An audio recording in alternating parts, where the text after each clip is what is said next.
Hello everyone, today in this video we are going to discuss question number 3 of regular student BCom paper Hindi B. तो प्रश्न number 3 और हम उसके अथवा में जो प्रश्न है उसको इस वीडियो में देखेंगे।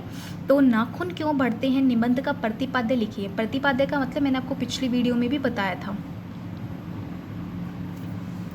आचार्य हजारी प्रसाद द्विवेदी द्वारा रचित यह एक ललित निबंध है। इस निबंध का मुख्य विषय विश्व शांति का संदेश प्रसारित करना है। इसके साथ ही द्विवेदी जी इसके माध्यम से मनुष्य की आंतरिक पशुता और सामान्य मानव धर्म पर भी विचार करते हैं। इस निबंध में द्विवेदी जी नाखून के बहाने मनुष्य की हिंसक वृत्ति पर विचार करते हुए गंभीरता से इस प्रश्न को उठाते हैं कि क्या कारण है कि इतनी भौतिक उन्नति के बाद भी मनुष्य अपनी बर्बर मनोवृत्तियों से मुक्त नहीं हो पाया है। इस प्रश्न का उत्तर देते हुए यह स्पष्ट करते हैं कि जब इंसान आत्म नियंत्रण वाले गुणों को भूलता है तभी यह स्थिति उत्पन्न होती है, और इस बात का प्रमाण है नित नए हथियारों का आविष्कार और उसका बढ़ता हुआ जखीरा। हम जब जानते हैं कि लगभग 6 वर्षों तक दूसरा विश्व युद्ध चलता रहा था, जिसमें पूरे यूरोप और एशिया के कई देश, अमेरिका आदि शामिल थे। युद्ध के आखिरी चरण में अमेरिका ने जापान के 2 शहरों को एटम बॉम्ब से नष्ट कर दिया था। इसके विपरीत पूरा विश्व 2 खेमों में बंट गया। इस परिस्थिति से तीसरे विश्व युद्ध का खतरा उत्पन्न हो गया। ऐसे में विश्व की शांति के लिए जनता ने युद्ध की तैयारियों के विरुद्ध आवाज उठाई। शांति के पक्ष में उठी इस आवाज़ का समर्थन लेखकों, कलाकारों आदि ने किया।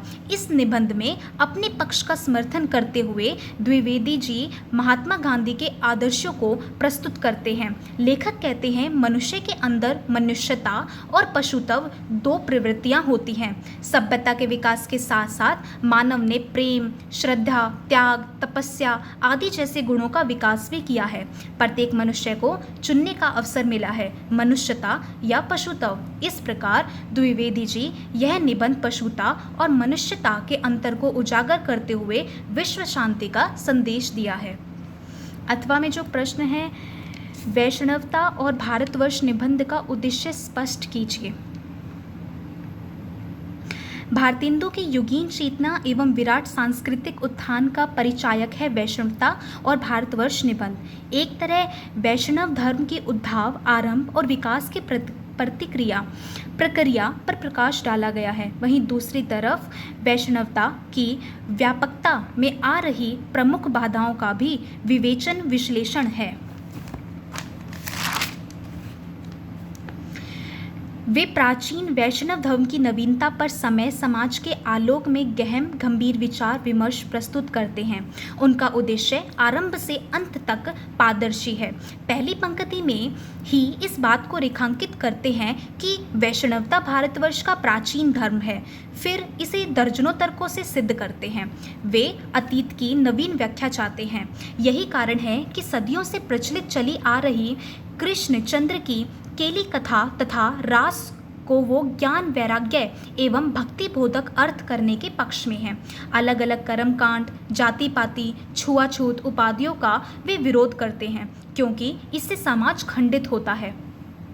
व्यक्ति के व्यक्तित्व का मूल्यांकन उसकी जाति नहीं बल्कि कर्म के आधार पर होना चाहिए। इस मानसिकता से लोक समाज को बचाना भी इस निबंध का प्रधान उद्देश्य है। यह निबंध जिस समय लिखा गया उस समय देश प्रतंत्र था। लोग तरह तरह की समस्याओं से जूझ रहे थे। ऐसी स्थिति में यहाँ अलग अलग पंथ में पकड़कर मूल समस्याओं पर चिंतन न करना एक बड़ी चुनौती बनती जा रही थी। भारतवर्ष की उन्नति कैसे हो शीर्षक निबंध में भी इस बात पर बल देते हैं कि हमें सभी तरह के आलस्य का त्याग कर पुरुषार्थ पर विशेष बल देना होगा, तभी भारतवर्ष की उन्नति संभव हो सकेगी। इस निबंध का एक प्रमुख उद्देश्य सभी धर्मों एवं मान्यताओं को एक स्टेज पर लाना है। भारतेंदु सिर्फ सृष्टा ही नहीं, युग दृष्टा भी थे। यह निबंध जिस उद्देश्य को केंद्र में रखकर लिखा गया है, निबंधकार को उसकी पूर्ति में पर्याप्त सफलता मिली है। भारतेंदु ने भूख को धर्म के विकास मार्ग का बहुत बड़ी बाधा माना है तथा भविष्य के प्रति सचेत किया है। अतः मूल मानव धर्म के विकास और प्रसार पर ध्यान देने की जरूरत है।